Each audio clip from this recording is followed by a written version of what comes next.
Welcome to Unstoppable AF, Unstoppable and Funny, where we bring you all kinds of people who have had unstoppable careers, unstoppable lives, and are actually quite funny.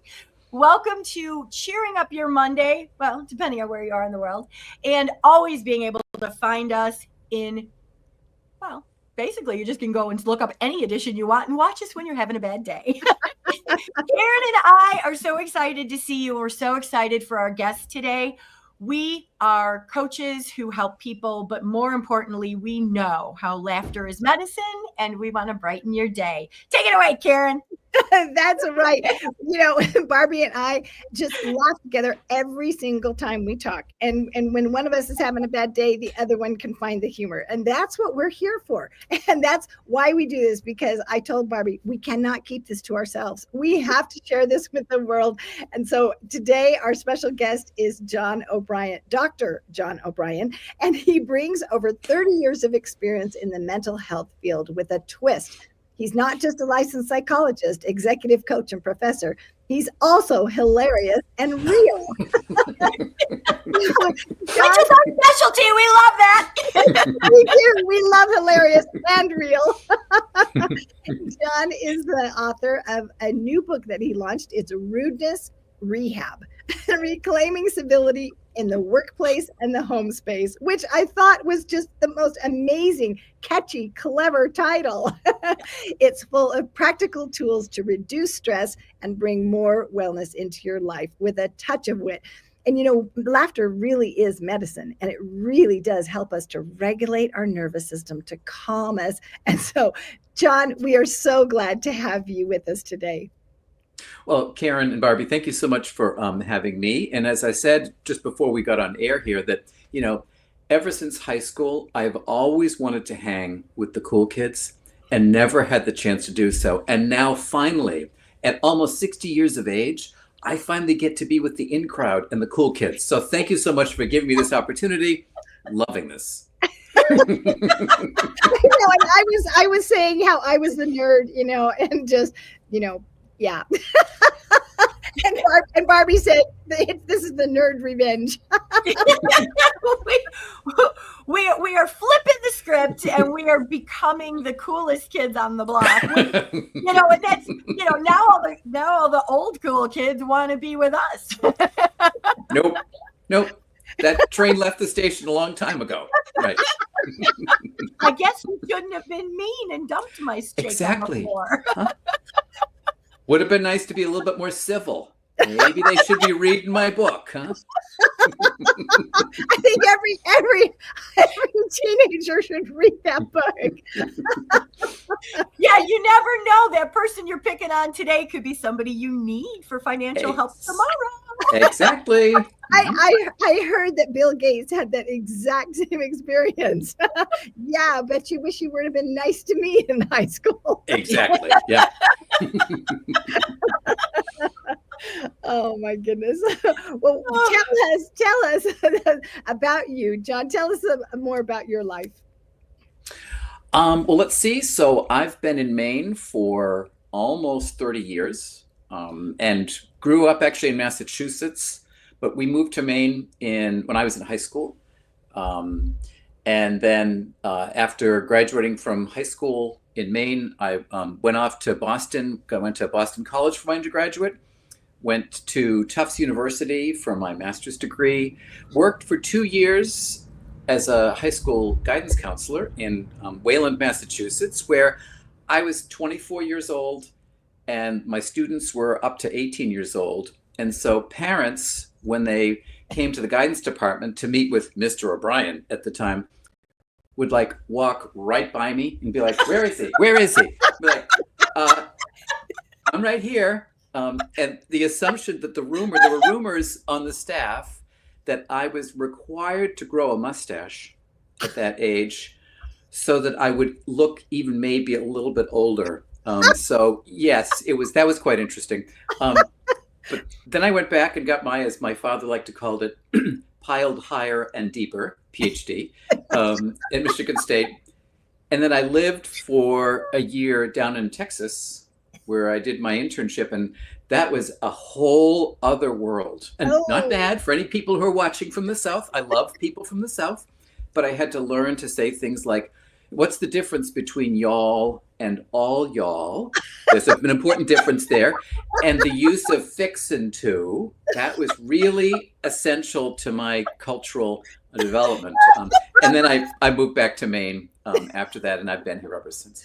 Oh my heavens. I just want to say that I don't know if you watch March Madness, but congratulations, because pretty much everybody in your college trek and where you've been is all still in the tournament. So yes, right. Once again, the cool kids. We're back to that theme, right? Well, speaking of the cool kids and incivility, tell us the story about the wolf in sheep's clothing.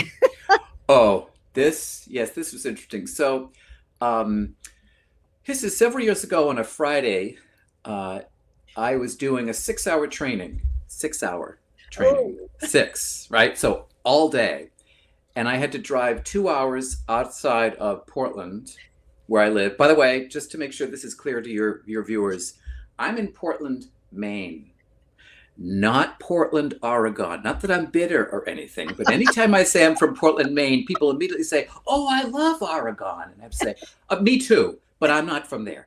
I'm from Portland, Maine. So we're all clear. Portland, Maine. Okay, we got that clear. So I had driven 2 hours, got up at like 4:30 in the morning, drove 2 hours, 6 hour, end of a long week. And so I finished the training. And not that I'm all that in a bag of chips. Maybe I am. No, not that I'm all that. But I mean, I'd worked hard to prepare this training. It's a lot of work to keep people entertained for 6 hours, right? Oh, yes, Right? it is. You both know this, right? Yeah.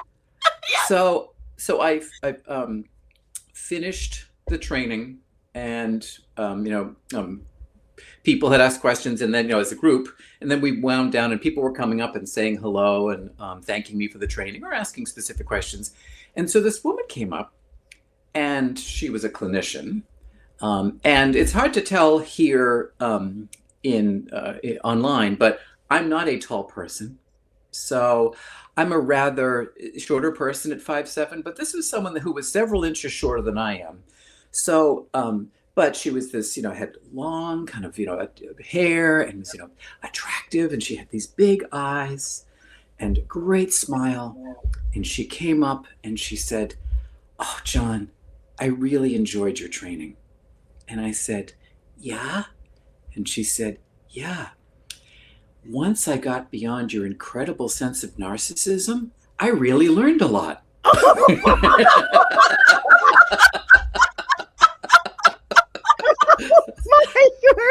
So I couldn't help myself.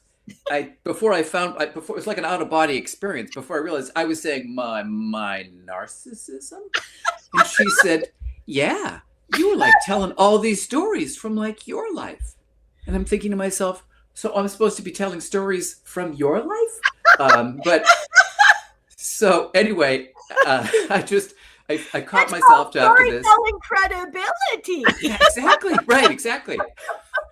So anyway, she finished. I just let her finish what she wanted to say, and she left. I mean, I use this as an example with people of the importance of breathing, because I really, in my mind, had a whole host of other things I wanted to say to her. But fortunately that day I had my frontal lobe with me. And so it allowed me to stop myself. And I did not just blurt out those things and just let her go on her merry way. But it was a very interesting experience. Not what I expected. You know what? I call it the 6-second button.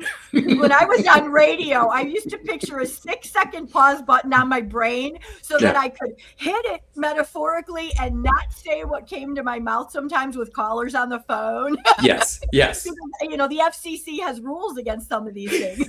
John, it just reminds me. I just love it when people tell me, and I'm like, what did you want to say? I love it. So tell me, what did you want to say? Well, part of what I wanted to say is takes one to know one, right? That was probably the thing that came most to my mind. And now she expects you to tell her stories. Who else's stories can you tell? Yeah, Yeah. Well, I was thinking, whose other stories am I going to tell? I mean, it was rather than make it just a boring, you'll like my next slide, I was trying to give specific examples so people could understand concretely what I was talking about. But anyway, it was just storytelling credibility. I mean, yeah, exactly, it's a real right? thing, lady. Right. Or the other, if I was in a better mood, sometimes in situations like this, I like to say, go with God, but just go. Something subtle like that. Well, John, tell us some more funny stories related to incivility, because I know your book is full of them, but until people get the chance to actually get it from Amazon and get it in their hot little hands, give us some teasers about some more stories about incivility. Okay, well, this is one that isn't so much about incivility, but is about using mindfulness as a coping mechanism for incivility, and that's actually. Am I allowed to give a teaser for my next book? Yes. I will anyway. But there's actually there's enough to the manuscript that I wrote that there's actually a part 2 that will be coming out probably within a year or so, that is going to be more specific mindfulness strategies for dealing with incivility. But there are a few already in the current book that I wrote. But when I was first learning about mindfulness, I was a newbie clinician, with a Sigmund Freud lunchbox that I carried everywhere. Because no, I didn't have it. I actually have one now. The students made for me years later, but I didn't have a Sigmund Freud lunchbox then.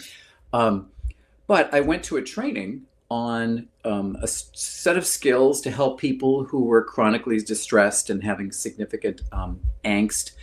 And the name of the skill development, which is really wonderful, it's dialectical behavior therapy. It's a bunch of skills to help people regulate their emotions. But when I was using it with my group, my clients would call it diabolical brain torture.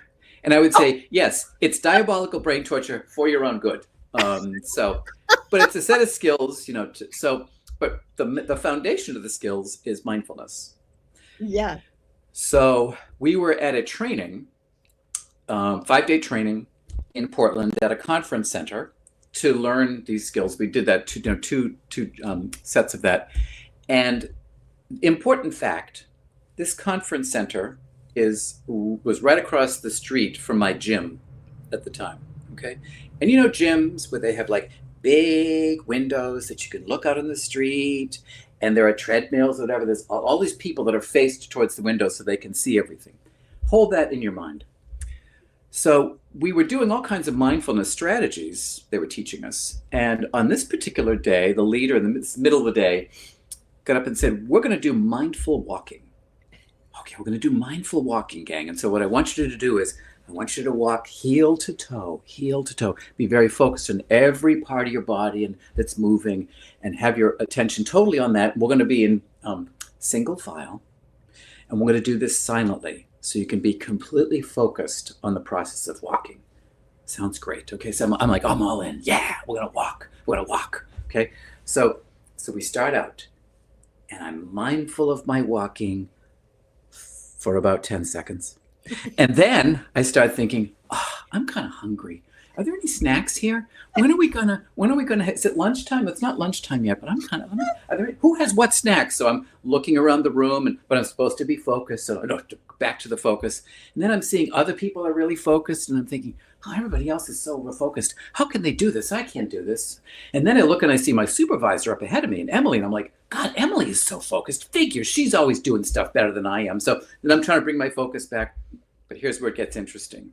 Just when I thought, it can't get any worse. This cannot get any worse. And can we end this? The leader takes a hard left at Albuquerque, and she goes out the door, outside the conference center, in the bright sunshine, onto the street.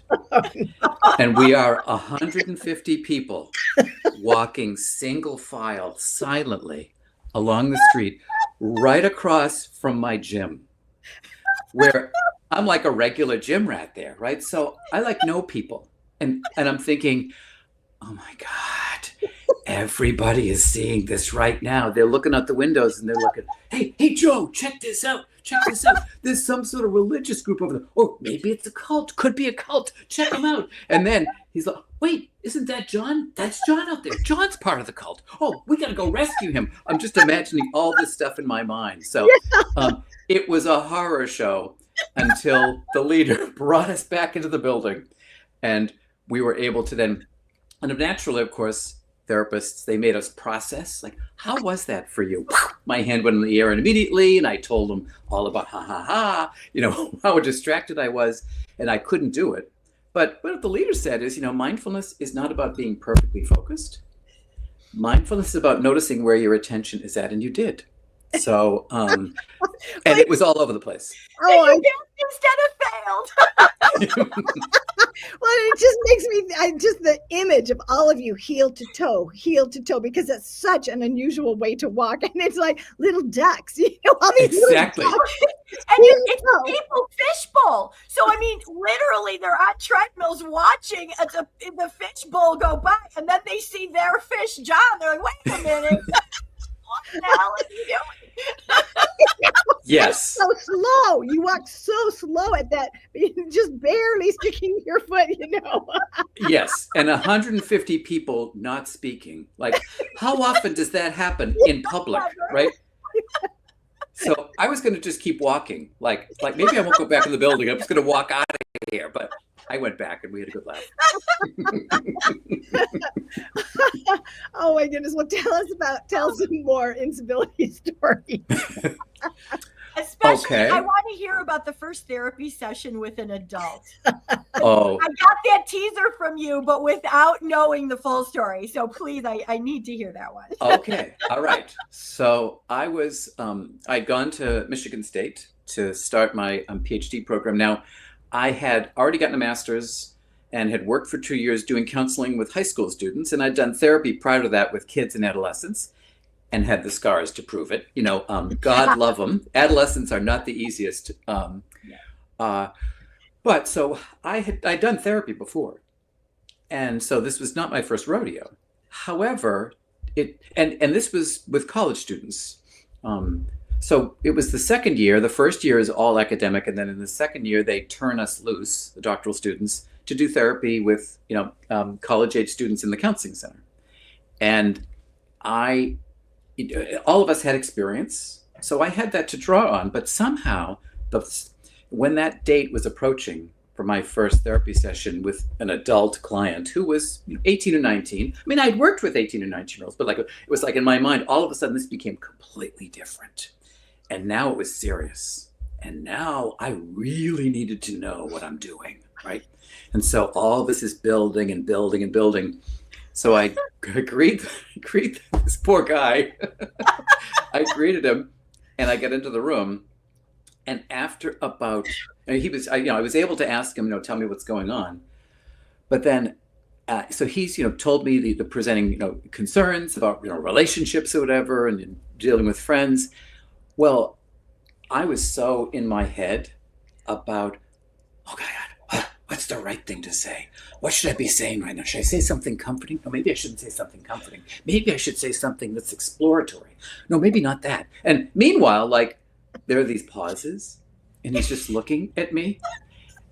And so inside, this whole debate is going on. And then I'm thinking, John, he's looking at you. Say something. What are you doing? You're just sitting there nodding, but you should be doing, say something. So this kept going on. And I was kind of surprised he wasn't like, dude, it looks like you need more therapy than I do at one point in the session. But he was a very patient client, very patient.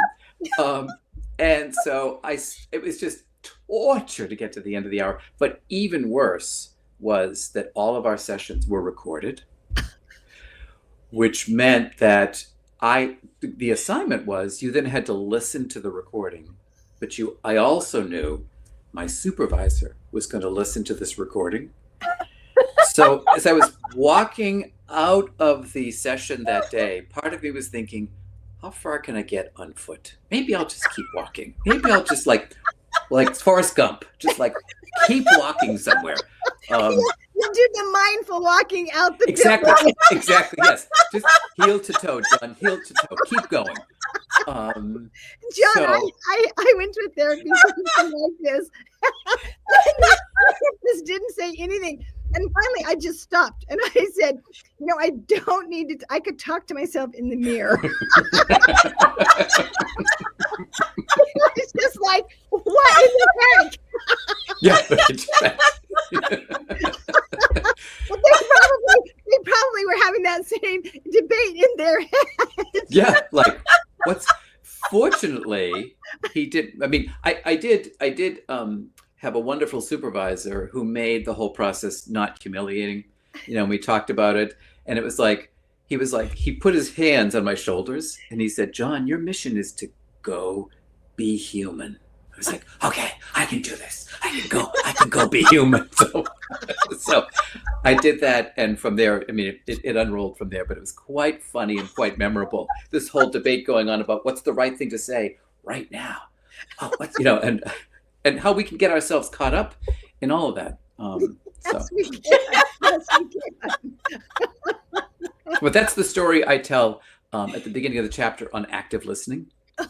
And the skill of active listening, which I was not doing at that point, but what I could have done, and just how that's useful in relationships, but also how that's useful in situations where people are being rude or uncivil, rather than responding to them, you're reflecting back to them what they have said.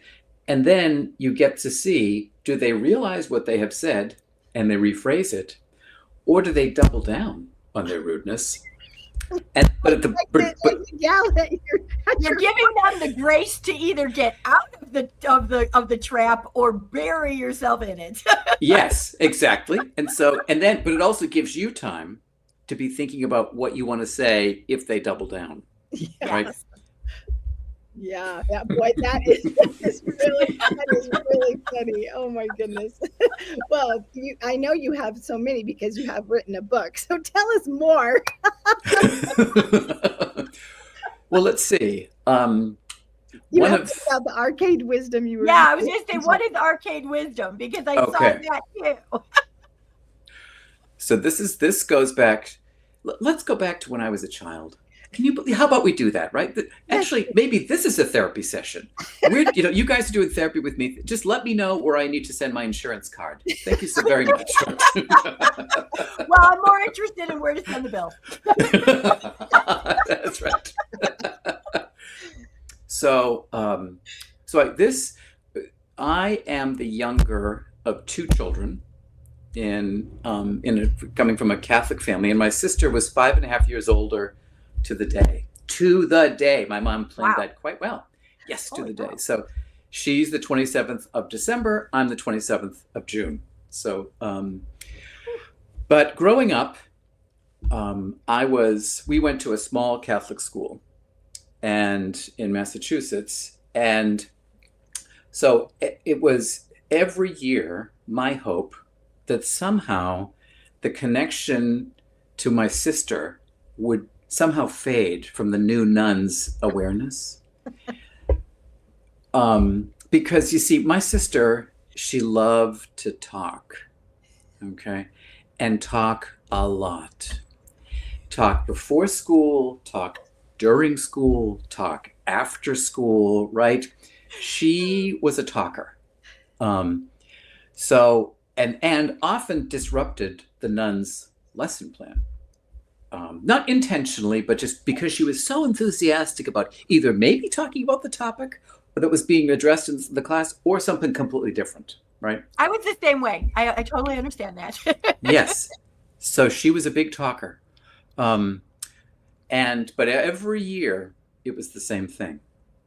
So I would go into the classroom and the first day of school with my new uniform, new pants, new shirt, new tie, ready for a great school year. And the first thing the nuns always did is they would get you up and they would stand you along the side of the classroom like you were in a police lineup, right? And so you were standing there and then they would call you and you'd be getting alphabetically, you would get called and you'd be assigned a seat where you would be condemned to spend the entire year, right? Because it was like, that was what it was going to be. And every year it was the same. The nun would call my name, John O'Brien, and I'd be like, yes. And she would say, you have a sister, Carol. She talks too much. Let that not be you. I don't want to hear from you. You got it? Sit down. Like every year. And she probably put your desk right next to her. Absolutely. Absolutely. Yes. within ruler's reach, so she can Exactly. But let's the record show, I was not that much of a talker. Okay. I had learned from my sister's errors to just keep quiet. So that was the experience every year. So, and to just an aside, which is that my sister actually went on to become a teacher herself. Whereas I like to say, she gets to talk in her classroom now as much as she wants. So good for her. It's good for her. And you are such a good listener. Yes, exactly right. Well, mostly. Maybe not always with family, but mostly, right? You know what, John? I wonder how many times that happens throughout the world, because I was the older sister. I have a brother named Ken. Now take for a moment and experience that. Barbie and Ken. My parents were hilarious. To this day, they swear they just didn't know. Yes, pull this leg, it plays Jingle Bells. But yeah. my brother used to do that all the time, because I guess any teacher that he had that was mine, they expected he was going to be talking and participating, and and he hated school. He would do cartwheels if he got a D because he just did not want to be me. Clearly, Ken and I need to connect because we can process our traumas of being the brother that followed us as an older sister, right? I'll get Ken's contact information after the show. Okay. Oh my goodness. So I'm going to guess a lot of people can relate with you, John. I'm thinking absolutely. This may be a huge issue. Yes, indeed. Yes, indeed. So, but that's all the setup to the real story. Ooh, right. Okay. That's all the setup. So when I was about 7 or 8, my parents decided that they were going to take us to an arcade. Here comes the arcade wisdom, right? Yeah, good. So they were going to take us to an arcade, and they gave us a bunch of quarters, each of us. So I had my quarters, and I decided that I was going to win that big stuffed animal that was hanging there. I thought, I'm really good at skee ball. I'm going to use my quarters and I'm going to win that stuffed animal. Well, sometimes people's perception of their ability does not match reality of their ability. And this was one of those cases, okay, where I blew all my quarters and I was terrible at skee ball and I came away nothing, not a thing. Okay. But but my sister, who was more wise, and 5.5 years older, she diversified her quarters to a bunch of different things, right? But then she was down to her last quarter, and she was trying to figure out where was she going to, what machine was going to be the recipient of her last quarter. And then she saw it. It was the magic fortune teller machine. Okay. Now this machine had a figure in it that was pointing at you like this, but it was dark in the box. But when you put the quarter in, the figure started to move back and forth, jerking back and forth, and there were all these lights, and so it got you really excited. And then out would come your fortune. Okay, so she decides she's going to put her quarter in the magic fortune teller machine. So the family gathers around, and my sister's in the front of the group. And she deposits her quarter in the machine and steps back for life-changing advice, right? And the magic fortune teller figure is pointed there, and it gyrates back and forth, and the lights are flashing, and they're flashing in her eyes, and they're flashing in our eyes. And then the machine stops and spits out the life-changing advice. which we all still remember to this day. Do you have your seatbelts fastened? I'm ready. Okay. So here it is. This was the life-changing advice. The wise old owl sat in an oak. The more he listened, the less he spoke. The less he spoke, the more he heard. Why can't you be like that wise old bird? What a perfect fortune for Miss Talker. No wonder Carol can't forget that. None of us have. Obviously, none of us have. I still have it committed to memory, you know? Didn't stop her, you know? Apparently, so there are some fortunes that actually are, in fact, life-changing. This was not one of them. So she right on talking.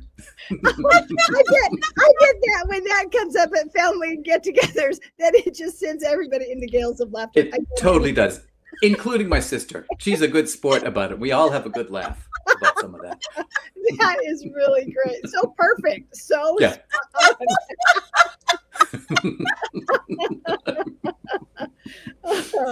That is priceless. And I use that as an example of two things that sometimes it's just better to say nothing if someone's uncivil, right? Rather than responding. Sometimes it's best just to listen. And I talk about the skill. I didn't create this skill, but it's the acronym WAIT. Why am I talking? Right? Because sometimes it's like you have the urge to start to get into it with someone when they've said something. And so it's like, wait a minute, either why do I want to talk? I created that version of it. Or why am I talking? When you recognize like, okay, I'm getting into it with this person and it's not going anywhere good. Stop. Just like Nancy Reagan said in the 80s, just say no. Right? Just say no. So just stop yourself. And that's really interesting because when you're in one of those dynamics and you feel the need to explain and you feel like you have to, tell the rest of whatever and just why am I talking? I love that acronym. Yes. Yeah. I'm gonna memorize that one. And I've always found if you have to explain something to somebody who is negative or rude, chances are they don't listen, learn, or practice it anyway. Exactly. Yeah. It's kind of like having to explain the punchline to a joke. It's You're right. Yeah. It's over. It's past. Just let it Yes. die quietly. It loses something into translation, as the old expression goes, right? Yes, it absolutely does. That is so good, John. That is oh my goodness. Tell us about some confusing moments that have been funny in your life. Well, let's see. Well, actually, it was a very funny, not so much confusing, but a very, somewhat confusing moment of where, going back to our comment about God, once I got beyond your narcissism. So this was a funny moment where I wouldn't say I was narcissistic, but I was starting to get a little bit too confident and of myself. And as I like to say, it sort of God is fair. And sometimes he, does, or she does little readjustments to help us kind of get a better sense of our abilities. So this goes back to, this is my best story. I'm going to give you my bestest story ever. Okay. So this is just general life story. So I worked in Maine at a candy store that had made candy for, and it was a restaurant, and it's in a small town where I grew up part-time and then graduated from in York Beach, Maine. So I'd worked my way up from dishwasher at the age of 14, all the way up to being one of the managers. So I was just finishing my my master's program at Tufts University. And so I had worked and gotten certified to do school counseling and school psychology. So I wouldn't say an expert, but I knew what I was doing with kids, right? Like I was the go-to. I had all the knowledge about how to deal with those kids. And I'd been working at this place for, 12 years. So I knew candy like the back of my hand, right? Like I knew everything. I was just amazing. So my friend, or so I thought, so my friend was working for a school, doing a summer program with kids. And she said, hey, could I bring a bunch of kids down that you could take on a tour of the candy making process? And I did this on occasion where I would just go out on the street at different times and give tours so people could understand, how it was specifically around saltwater taffy. And what was the process that saltwater taffy was made? And it was heated up and then cooled, and then it was put on a pulling machine and all that, and the wrapper. And so this particular day, my friend arrives with the kids, and I'm thinking, I'm pretty much all that in a bag of chips, and I know what I'm talking about here. So, so I go out and I greet the children, and they were all cute, about maybe 7 or 8 year olds, something like that. And there was one little girl. We'll call her, not her real name, but we'll call her like Mary Lou Who. Okay, so Mary Lou Who was a good 6 inches taller than everybody else, including the boys, right? So she was going to be a very tall person. So, and Mary Lou Who had this just beatific smile, right? So as I start, okay, kids, come on over. And I gave them my full song and dance dog and pony show about here is where some of the ingredients are boiled, and this is what taffy will be made from, and this is the first step, and I go through the whole thing, and then I stop and I say, any questions? So I look, and and all the kids are just wow, looking at the candy. But before I had the wits about me to move on to the next window, up went a hand, and it was Mary Lou Who. She had this huge eyes, and you could just see she had a question she was dying to ask. Right? So I said, yes, Mary Lou. And she said, do you have a cat?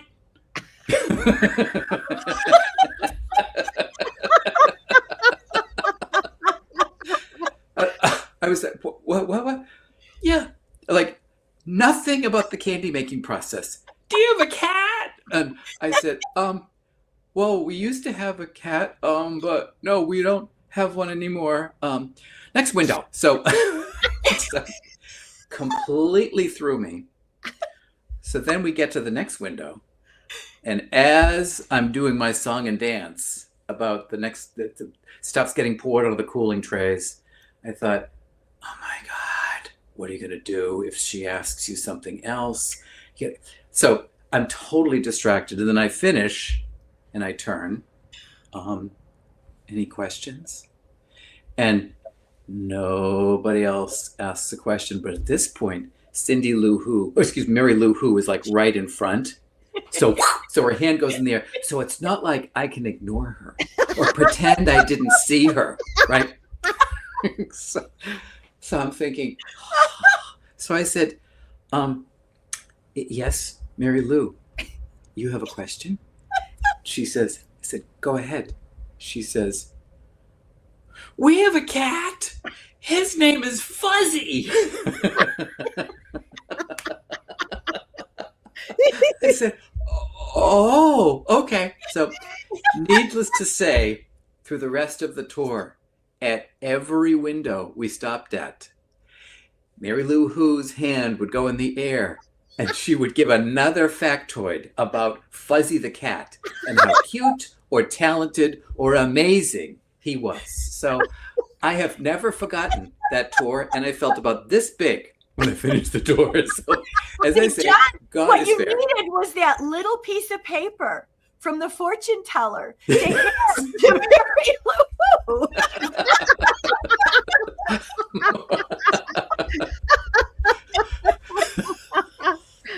So yes, that I've actually told that story to many friends. I actually am, I wouldn't say fluent, but I'm proficient in German.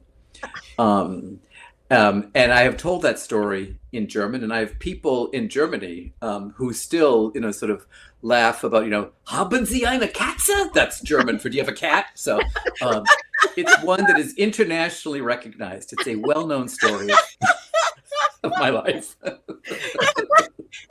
The first time I heard about a cat cafe, I thought about a restaurant with all these cats around it. I thought, Yes. wait, do people just have, because our cat likes to sit in the chair and just put her little face up and just look around at everybody while we eat. Yes. As if she belongs at the table. Absolutely. Right. Well, in her head, she does. Exactly. Yeah. And cats are so entertaining. I remember we had a laser light and we would shine, my kids, and they would shine this light and the cat was always trying to chase it. We laughed our head off. And then I found out that in therapy, they often have the clients watch cat videos to help regulate their nervous system, so that, or kittens, so that they can laugh at the antics. And I thought, well, no wonder, because cats really are so entertaining. Well, and Crystal just put a comment in saying that at least she felt seen and heard. Yes. but what's interesting is if you, in doing research, they've done research with people. This is just a serious moment, if we can go just for a moment.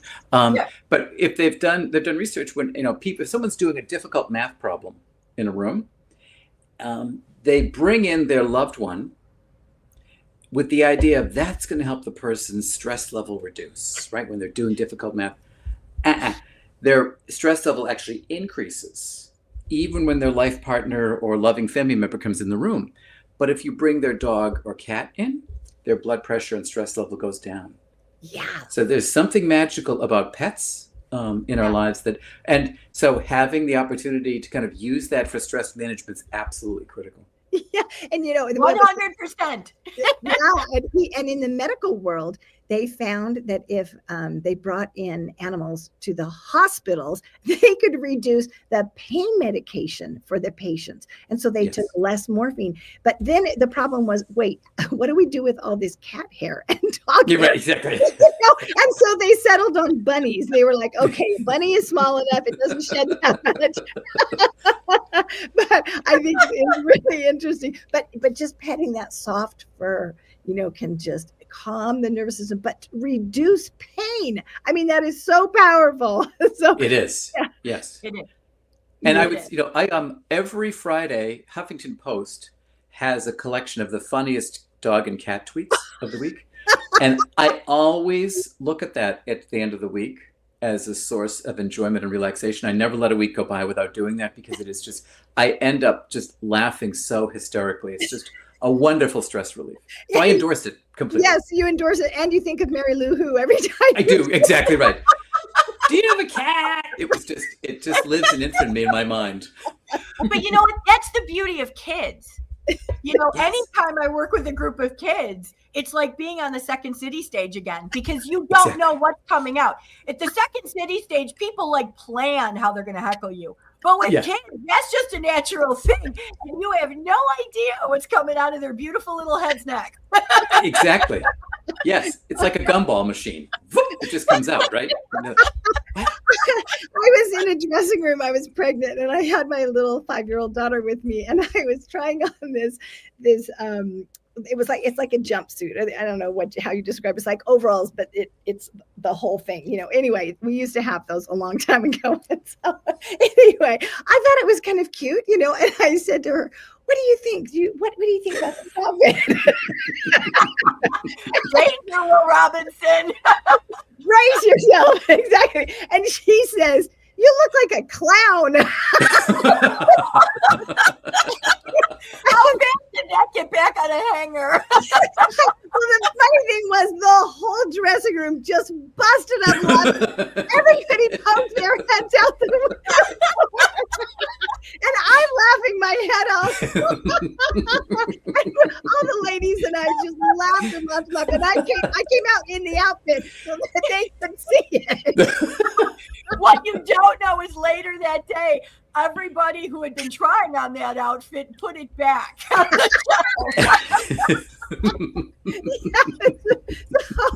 But I was thankful she told me. Yes, right. At least I didn't go out on the street with nothing.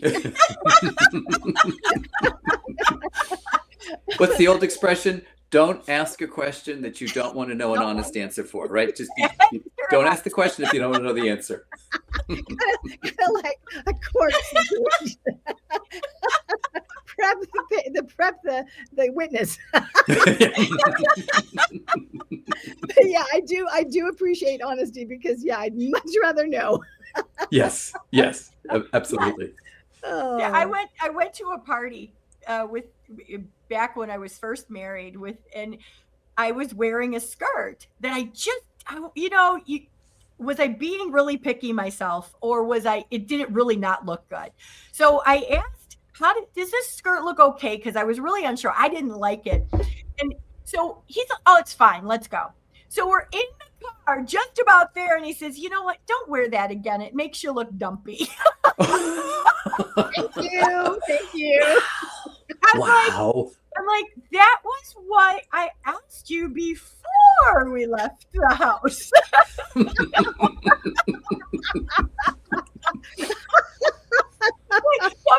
So then the whole night, all I did was hide in a corner like, God, I knew I didn't want to wear this.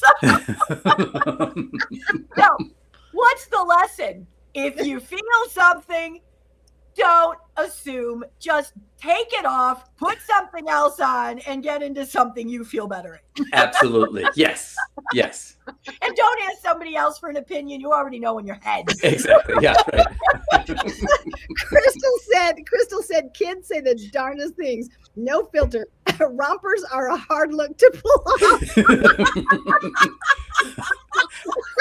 We need to have Crystal on next. Yes.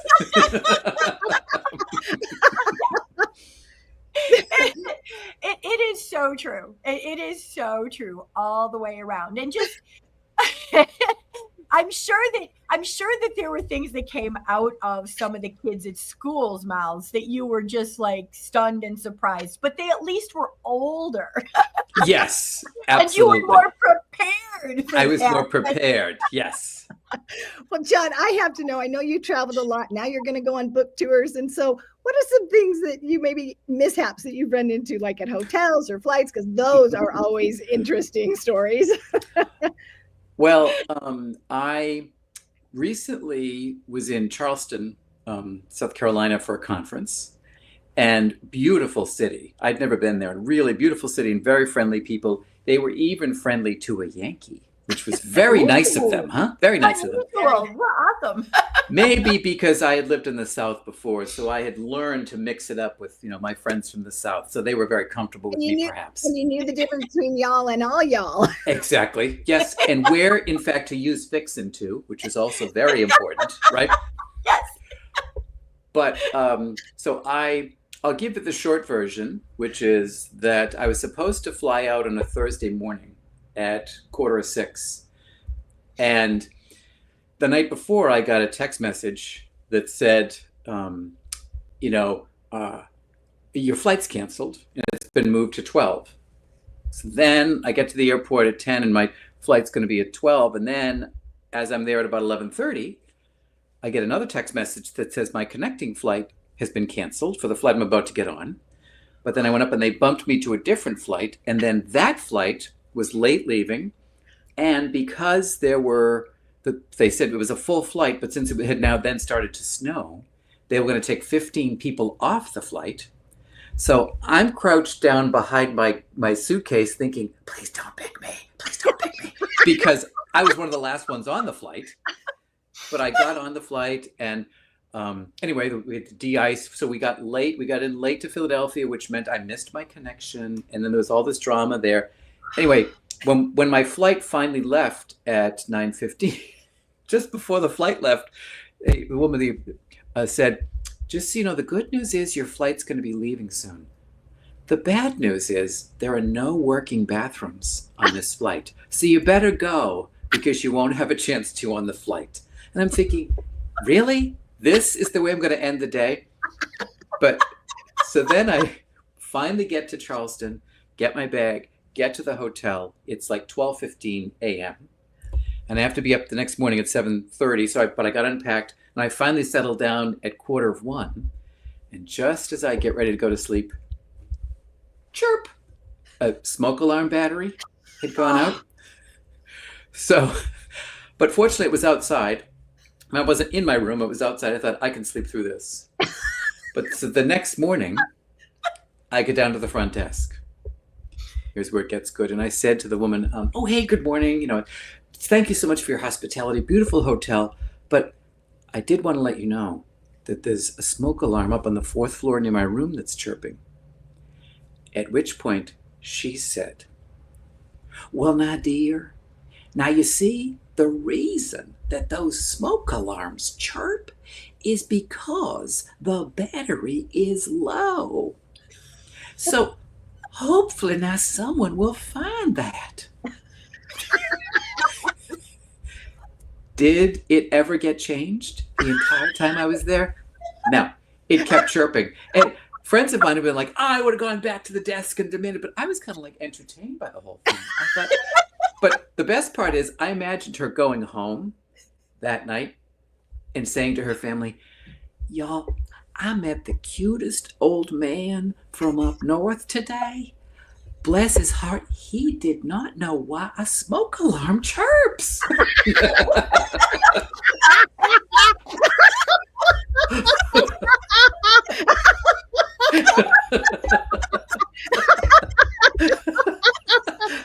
I'm sure they still are telling stories months later about this. Like, this stupid Yankee. Yeah, right.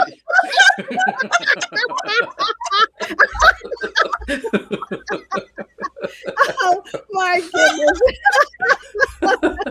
With John, this has just been so much fun. Everybody is just loving your great sense of humor. And way to go, because you are keeping this world more civil, because you're helping us to calm ourselves and to have so much fun. We forget those things, those little zingers that we want to send out. Well, as we get toward the top of the hour and wrap up, is there any pearl of wisdom or something you'd like to depart to our audience before we go? Well, I think, first of all, I just want to thank you both. This has been such a pleasure. I've had so much fun. It's a great day or a great way to begin a Monday, to be, laughing like this. So thank you. I can feel it in my body. I've been smiling and laughing for an hour. But I guess the pearl of wisdom that I would offer in all seriousness is that, when it comes to rudeness and incivility, many people want change, but they want other people to change, right? The world will be more civil if other people will just stop being rude. And the fact is, you can't be in charge of them and their behavior. You can decide whether or not to engage with them and reinforce behavior, but it begins with you. So, you have to be the one, you have to be the change that you want to see in the world. So other people, we don't know so much whether that's going to happen, Oh, John, this was just so much fun. Thank you so much for being with us. Thank you so much. On Unstoppaable AF. Yes, this was great. This is wonderful. All right, so I'd like to wrap our show with the great words of Frank King. If you enjoyed this episode, please tell your friends, please share, please like, please comment. And if you did not enjoy this show, we really hope you had no friends. Have a wonderful rest of your week, everyone. We will see you next Monday on Unstoppable AF. Bye, everybody. Bye for now.